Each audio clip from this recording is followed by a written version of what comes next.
The dust collection bag is a cloth replacement lower bag. It has a snap-in retainer that is built into the bag. Over time, the bag can wear out and develop holes. Replacing the dust collection bag is a repair that you can do yourself, and I'm going to show you how. Hi, I'm Mark Socha. Do-it-yourself repairs like these are easier than you might think. From lawn machines to cordless drills, kitchen mixers, Outdoor grills. our how-to videos walk you through each repair from start to finish. So doing it yourself means never having to do it alone. Let's get started. I'll begin by removing the old dust collection bag from my dust collector. In this case, I'm using plastic disposable bags. To remove it, I grab the top of the bag where it's folded over and push it in towards the center of the collector. Now I can install the new dust collection bag.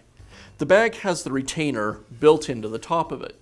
So to install it, I place the retainer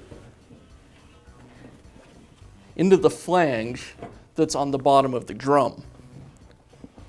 I'll place as much of the bag into the flange as I can.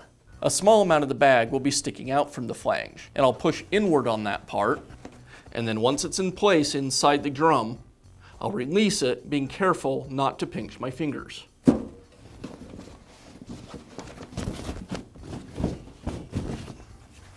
And that's how easy it is to install a new dust collection bag on your dust collector. Be sure to check back often for new videos and expert advice. If you found this video helpful, give us a thumbs up And leave a comment.